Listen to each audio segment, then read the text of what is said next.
Okay, hello everybody. Good evening. Here is number 4. Our experience with VAHA group, with A.K.0 group from Italy, from Rahovitza, Bulgarian group, and Piliko from Greece. We're continue this discussion with different topics after coronavirus era. And this evening we have a very special argument. It is about the inside environment, so living indoor, comfort, climate, indoor climate, and healthy. We have two very important persons with us. It is Sanela Klaric from Bosnia and Herzegovina. She's an architect. She's a professor in the University of Borch, if I tell it correct, in Sarajevo. And she's also a member of the Parliament of Bosnia and Herzegovina. She has a lot of experience on green and ecological buildings. So a lot of experience about this topic. From the other side, I can speak this evening and with Rainer Toshikazu Winter. She's an architect too. We are good friends for many years. She's an architect. She studied in Germany. She worked a lot in Italy. Last time she's working in Sardinia too. So we have two good friends to speak about indoor situation. So last time, especially after the space restriction, after the coronavirus and the lockdown, we had to live under this situation. Something changed in our situation. So we had to stay a lot of time, maybe 100% of our time to stay inside, close in our homes, and this is a point where we can think again what is the significance of the interior environment. What does it mean?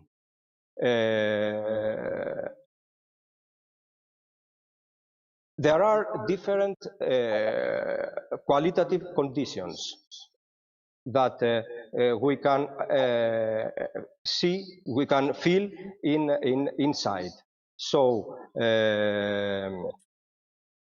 for example, we have the climate, the thermal comfort, the hydrometric comfort, but there are other factors like the virtual comfort and the acoustic comfort.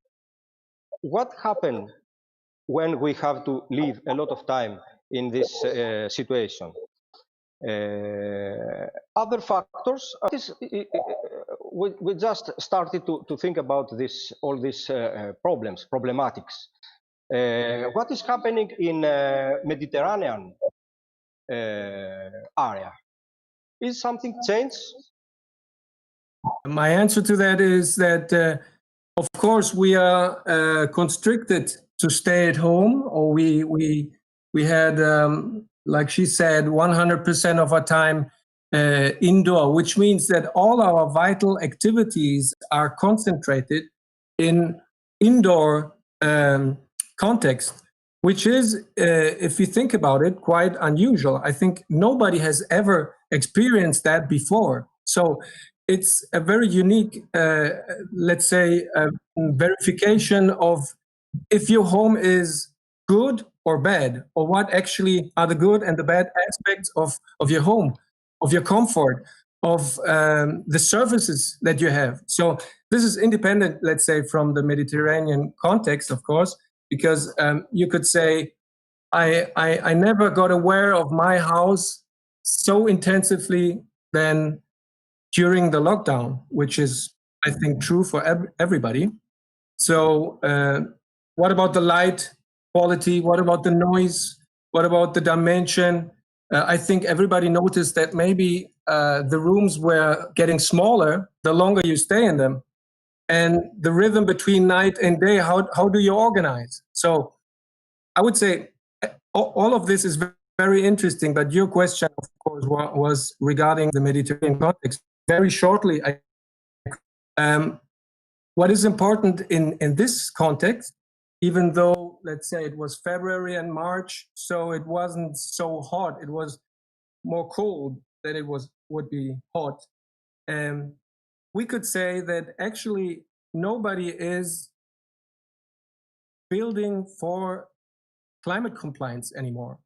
Nobody is trying to give response to your basic needs in terms of, let's say, natural ventilation, temperature, quality.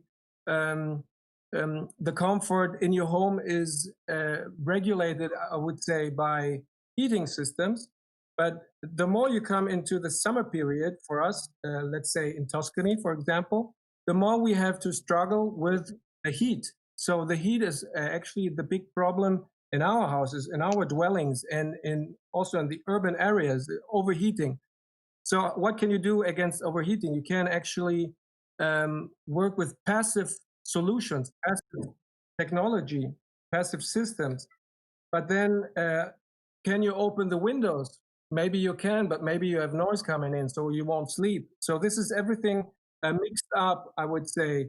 And it was especially quite clear in the lockdown period. All the aspects that didn't work well in your homes, you could do a list of them. And on the other side, you could say everything that worked well. Happily, let's say, the home I live in, I did it myself, so I could blame only myself in doing maybe some mistakes and having maybe some nicer aspects. But as a conclusion to that answer, I would say the comfort of your home is based on materials, on technology that you use, the passive technology that you could use for cooling or for heating, thermal inertia, which is not very used nowadays because we use too much technology. So if the heating system works well, if it doesn't work, you're in big trouble. So when you're 100% indoor, you need to cope with that, and which is not very, which is not so easy. So I would say it was a good testing period, and now we can work on the errors that we have discovered. Okay, I'll try to find the problem. So Sanela, please, can you tell me with your opinion, what are the most important negative effects of a poor quality indoor quality? In the rooms, in our homes, we still have some enemies like the air pollutions or some radiations from our gadgets and different materials, and Yes, or this moisture that are coming from the kitchen and bathrooms, because we are using that much more often, and it's completely different than before. And it's really important to, I think that it's now time to rethink and to discuss about that, because it's about our health, because it's really about what we are breathing and what if you're talking about plants, as Rainer was talking about that. I was learning a lot from my grandmother when she was very careful which plant to choose, on which room, on which orientation, and never in the bedrooms, because of this photosynthesis that is going on. And we also had these workshops with the children to discuss with them how they could improve the air quality in the classrooms, but also in their homes, by really picking the plants that are not beautiful, as Rainer says, but also they are there to clean our air. And some of the plants, they could even absorb very bad radiation. And if we're talking about materials, I was really working a lot for my PhD research on the sheep wool. And sheep wool is really something very traditional as a material for the Balkan. And we are still connected with that materials. We have different clothes and socks made from that material, but we also are using that for the bedding. So we for example, in my bedroom, everything was made from the sheep wool. But sheep wool is really material that is breathing, but also it's about hygroscopy, because sheep wool could absorb the moisture, for example, coming from the kitchen or the bathroom, but they are not changing thermal conductivity. So actually, it's a natural material that's controlling and could really absorb the moisture and control humidity in the air. And it's really now to rethink how we could change these very artificial materials that we get used to use for the interior design, and bring back these natural materials that it's really breathable, very natural, no harmful, no toxic, but also could really help to our very modern life and habits to absorb some very negative effects for our health. Rainer. Yeah, very interesting, because we are going nearly into the molecular structure of our homes. When you're talking about sheep wool and lanolin and the covering of the natural oily liquid that protect the fiber of the wool, you know, this is amazing. This is amazing regarding technology, and this is biotechnology. And actually, our elder. They knew that wool would keep you warm even in moisture, you know, and now we know why, because we analyze and we have microscopes and so on. So what I said before, between tradition and innovation, you really need to make sure that you understand tradition in order to get innovation going on, because otherwise you just don't understand what people have discovered before you. You know, in Italy, you say always, you don't invent hot water. Hot water has been already invented. So just move on. And one thing I wanted to say and to add to this is actually the fault of ourselves as architects, engineers, and geometers, or whatever is, and builders also, is that nobody actually tells people what the material, what the home is made of. What the home is made of. Is it made of bricks? Is it made of concrete? What is it made of? Nobody really knows what the materials are made of. I mean, the wall, we have a wall. Nobody knows what's behind. So you don't have a little leaflet or a book to tell you that, and it's completely necessary to do so. Otherwise, we will stay in this misty architectural impression that it's only made out of colors and light. But then I want to know, what are these materials like? Where is the fibers? Where is the insulation? How is the damp, the vapor going on inside the materials? So this is one aspect. And I have a little technical problem. My battery, just 1 second. So I could continue.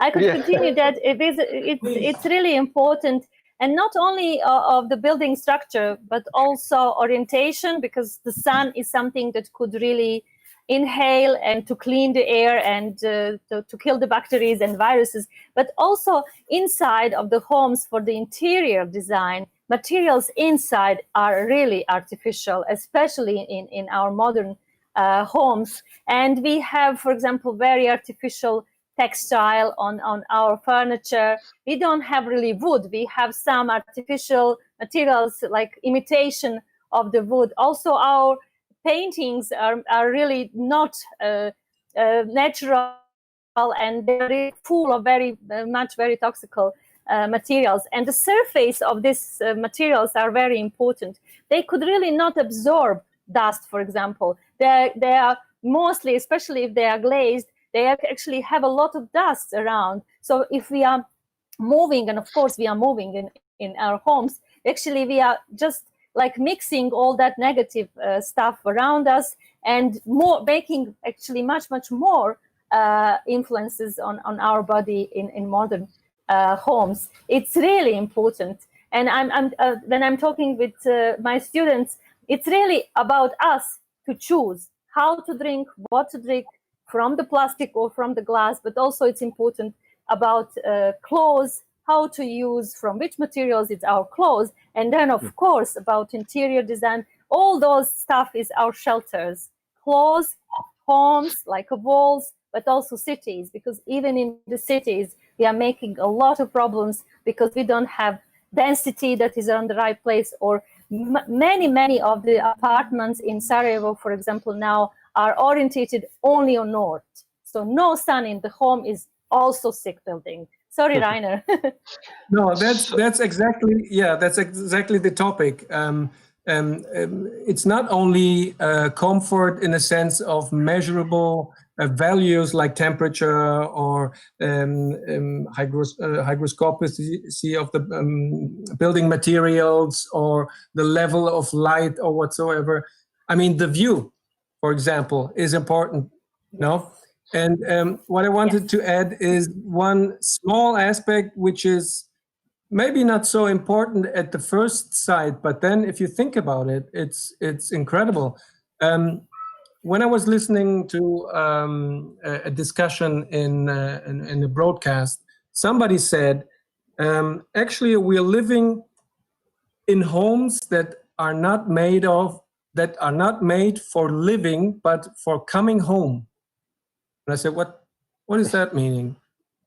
We spend our time outside in the traffic, rushing around, traveling for work, and then we come home, and what do? We cook, we eat, we watch television, we sleep, and then we go on again. So we have homes to come back to and to get our batteries recharged, but then we don't stay at home. On the weekend, we go outside, we go to the sea, we go to the mountains, we go to see friends, we don't stay at home.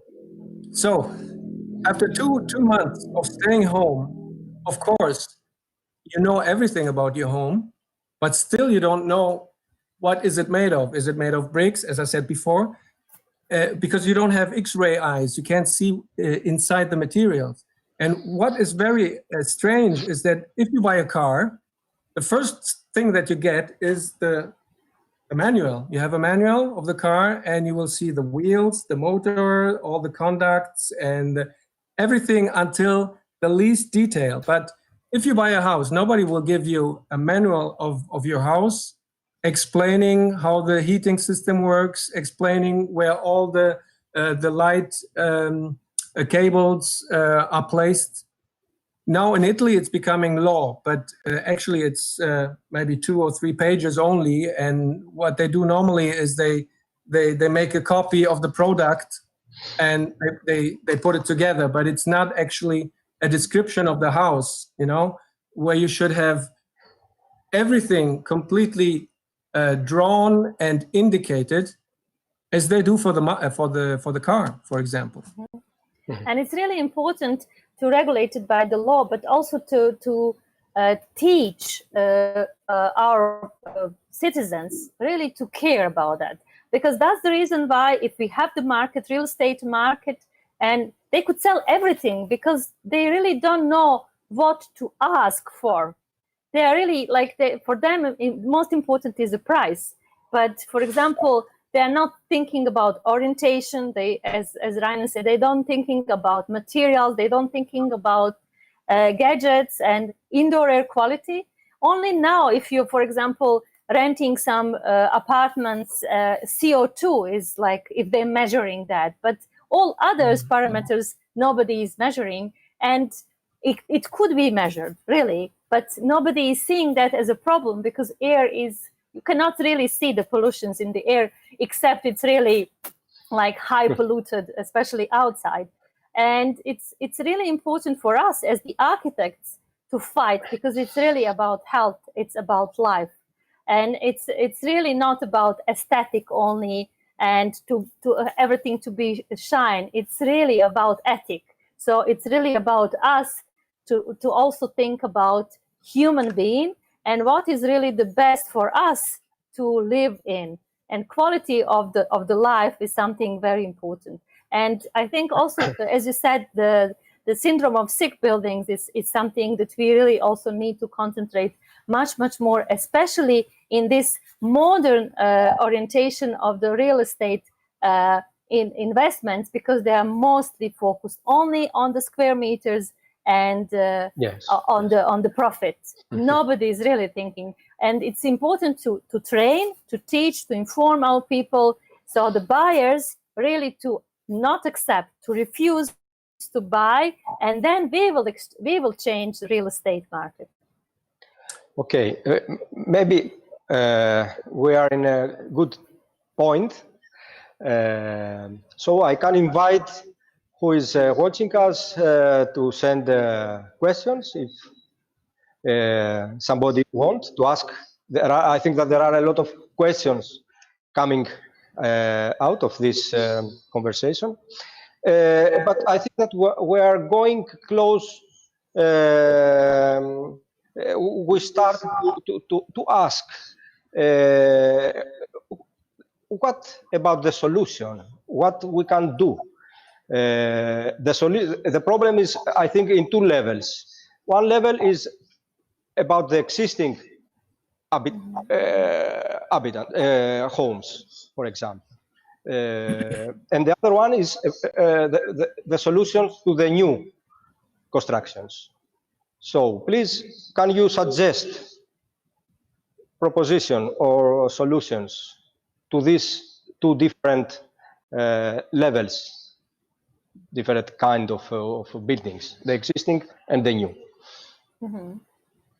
I don't know, Rainer, I think I was talking too much. Rainer. It's the same. You will have the. Okay. I do my part. So what I think I would say there are two aspects as a reply to that question, because what I think is that, well, the refurbishment, we all know that it's about energy efficiency and comfort and quality, and this is fine. But then we have the new buildings, and we know that in Italy, for example, the market for new buildings is completely devastated. Nobody builds anything anymore, or nearly zero. Okay, so the quality and efficiency level of new buildings is very high. There's nearly zero energy buildings now to be competitive. This is the situation. But then I would like to make the question that for me is the most challenging aspect for the building industry for the next 50 years, which is not only energy efficiency, but circular economy. So I will make an example that I know quite well, which is Sardinia. I'm very often in Sardinia. It's an island that I love very much. And I work there quite often. And we have issues regarding natural materials. So the question is, can you use natural materials just as an abstract concept of bio-based, let's say, natural material, such as wooden fiber? So you say, I use wooden fiber in a house that I want to build in Sardinia, and I make it out of wood. Beautiful, energy efficient, quick, can be beautiful. What is the problem behind it? The wooden fiber doesn't come from Sardinia. It has been produced in Austria, which is not a complete, let's say, devastating problem, but actually the money goes in big part to Austria, which is fine because we are in the community, in the European community. But I would say, what does remain on the territory? What does remain as know-how on the territory and in Sardinia, for example? Very little, because the building companies would just take a product that somebody else has developed and engineered and would apply it without having anything as a result on the territory. So the thing is, what kind of material can we use in a circular economy based logic that can be 1, natural, 2, economically competitive, because otherwise materials from abroad and even from, let's say, very far away will be cheaper. So I will get these cheaper materials and use them, and nobody would say, why are you doing this? If I can compete with other products and underlining the fact that they are natural, 1, and 2, that they're coming from a circular-based economy logic, then I would have an advantage, because I am creating not only work, labor, economy, I'm also creating culture and tradition, or let's say, I'm connecting with the territory. So I don't know if I have been clear enough to regarding that, but I could really catch up, because it's really about local economy, and it's about natural, especially if we have a waste. And for example, I was really searching about waste coming from the agriculture that we could use as a natural materials, like the sheep wool, straw, even clay is traditionally material that we were using here. But it's really about green certification. So if we have existing building, it's not only about energy, and it's really how to also focus on the indoor quality. So it's about recuperation, where we could exchange the air, and also with the filters really have really what we need as a parameters for the inside. But for the new buildings, it's not only about indoor air quality, it's also about economy, it's about circular economy, and it's about green certification. So many aspects we need to set up and check as the architects. Firstly, location, how to use renewable energy sources there, how we could orientate building to have a solar or bio architecture, and then waste management. We also have to think about how to save the water, maybe to use some of the natural rainwater. And it's about natural materials, local materials that could be produced on the site. And also, it's not only about materials that we will build, it's also when we actually stop to use the building, how we could recycle or reuse that material again. So it's about life cycle assessment of the materials, but also of the buildings. And then it's about energy. Of course, it's important, especially nearly zero energy standard is something must in Europe, especially from this June for all buildings. In Bosnia, still, we didn't adopt that, but we are fighting because we hope that it will be case also here. So in this moment, we are running one Horizon 2020 project, which is really about green certification. And we are discussing with the architects, but also with the developer and real estate investors to discuss all of those measures. So it's really not about materials, or it is about separately, but all together to have through the loop of the circular economy. And this is really the solutions. It's not easy. We have to really change a lot because we have the investors that are really focused only on money. But in the future, with all these achievements and discussion that we have, and knowledge like Rainer is in Italy, and an exchange of the knowledge in the region, like you also give us opportunity to exchange. I think this is the futures, and especially natural materials and circular economy local economy is something that we have to focus on. I agree completely. I just want to add one little aspect which I think is interesting for the near future regarding innovation. So when you talk about bio-based polymers, for example, you're talking about synthetic materials that are eco-compatible.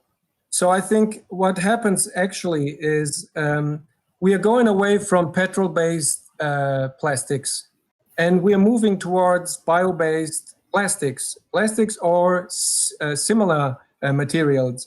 For example, the buying bags, the shopping bags are out of maize, right? Corn, you call it, I guess. And you have building materials that are based on fungus extract to implement tiles. This is an Italian startup, I guess from a university, and they're working on a very interesting project regarding, I forgot the name, sorry, the white extract of the fungus. The fungus has actually like a skeleton, okay? And this white material is actually something that you can reproduce and use as structural elements for tiles or for surfaces, which is very durable, very resistant, but it's also bio-based. So this is, I guess, something that goes towards the future, such as also straw bale prefabrication, that you could have a wall completely engineered in a fabric, okay, out of local wood and local rice-based or grain-based straw elements, vapor barrier, breathable. So you can have components that are completely based on organic and biological elements that could create a new architecture of natural elements that are a mirror of the local circular economy. And it's already happening. And I'm very happy about that, because in Italy, you see these things happening. But do you think, Rainer, that local economy can integrate with high-tech technology? I completely believe, because we're talking about high intelligence, low technology, which is the best. You use high quality material, low economy, and low technology. But of course, you have to think about it very, very well. There is an Italian corporation, let's say a small business, that has invented, let's say, a prefabrication system, which is very simple. And actually what the CEO said to me when we met her was that she has a range of maximum 130 kilometers. Exceeding this range, she says, someone else needs to do it, because I can't invade another territory, because otherwise it won't be circular economy anymore. And I said, well, that's exactly the correct mentality. You know, I can do my business locally here using the straw, low cost, low technology, and high cost efficiency. So somebody that can't afford a fancy building made out of fancy materials that cost so much, with marble and whatsoever, just has a nice, simple solution with natural materials coming from the territory. And I think this is the future. And I will just add something to you, because we could always add a lot. It's about optimization. We don't really need 300 square meters. It's really how to optimize our homes to really exact, like, measures that we need. And it's about entrepreneurship to extend, as Rainer said, if we already have a solutions, and it's really about high knowledge, but also low technology. It's about natural materials. They really don't need to have some high solutions, but then to link that, to have on different places, and if you have a local materials, the solutions that they could extend or even help or support each other, and then to optimize, really to rethink. I think people have to really to rethink that we don't need those huge spaces and high classes, and they are not healthy for us. It's more about socialization, but also optimization of our space, and about health. It's really important to focus on health. I completely agree. Perfect. So, do you want? We are close to the end. Fortunately, connections and all technical problems could resolved. I don't know at least what will be the YouTube. Anyway, if you want to conclude this talk. It's something very clever, yeah. Yes. So. No, I think we talked pretty much about philosophy also, and maybe the ethical aspects of architecture and the responsibility of who is thinking about spaces, about materials, about creating three-dimensional spaces. So what I would say is that we are getting more and more away from an industrial point of view, which I think is positive. And we're going towards a more territorial-based, I wouldn't say artisanal, but more rooted to the territory. So there's a connection maybe that can be made with the earth. We talked about clay, so I think this is appropriate. And maybe think about using less, but using it better. And if we can manage that, then we can even move ourselves less. We can maybe use transportation less, use energy less, and use it better, and have a better result, and be happier with it. And of course, it's not about I'm against globalization. I'm not really. It helps me to travel and to see and to know a lot. But also, we are losing identity. Somehow, all our cities become similar and the same. And it's really also, let's focus on that philosophy as well, with natural materials, natural traditions that we have, and also the styles of the living. I think we will also bring back a little bit, not maybe, and we don't need to bring back 100%, but a little bit have also our individual,